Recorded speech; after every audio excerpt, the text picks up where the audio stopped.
السلام عليكم ورحمة الله تعالى وبركاته. إخواني في الله، إن شاء الله تكونوا لاباس. اللهم صل وسلم وبارك على سيدنا محمد وعلى آله وصحبه أجمعين. الفيديو تاع اليوم مهم بزاف، خلاص لكل انسان عنده طيور، يعني يربي طيور نتاعو في قفص كما هذو، كما راكم تشوفوا هذه بلاصه المأكليه. هذا السيلان هذا اللي نعت لكم فيه في البلاصه المأكليه. وفي البلاصه هذه ثاني اللي من هنايا تاع يعني تاع الباب، كاينين لي اقفاص فيهم زوز بيبان وفيهم زوز ولا ثلاثه ولا اربعه تاع مأكليات.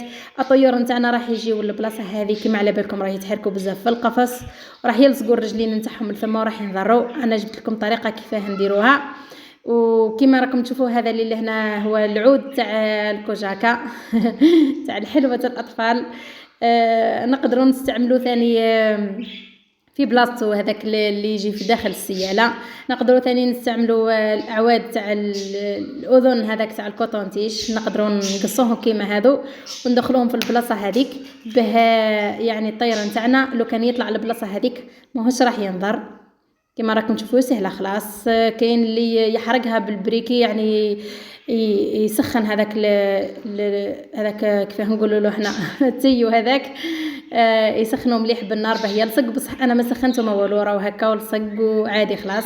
المهم الطيره نتاعنا كي يجي للبلاصه هذه مش راح تلصق الرجل نتاعو. وانا صرات لي لقطه كيما هذه ماشي ليا انا، بصح الوحده حبيبتي جابت لي الطيره نتاعها كما راكم تشوفوا في الفيديو اللي فوق. مسكين راهي طايره الرجل نتاعو، راني درت عليه فيديو قبل في العوام اللي فاتوا.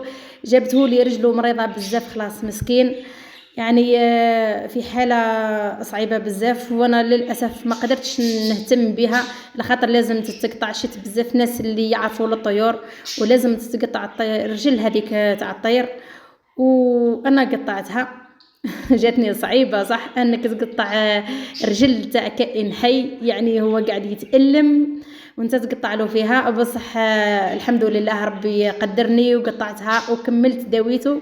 تقريبا حكمته عندي واحد الشهر هكاك ولا شهرين حتى رجع عادي خلاص. هو يقدر يعيش برجل واحده، يعني رجع نورمال ورجعته للاهل نتاعو.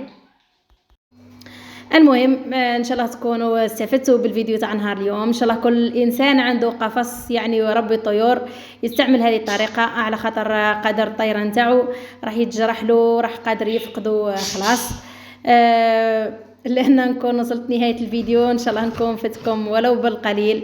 وصلت الحكمة اليوم اللي تقول: قبورنا تبنى وما تبنى، يا ليتنا تبنى قبل أن تبنى. والسلام عليكم ورحمة الله تعالى وبركاته.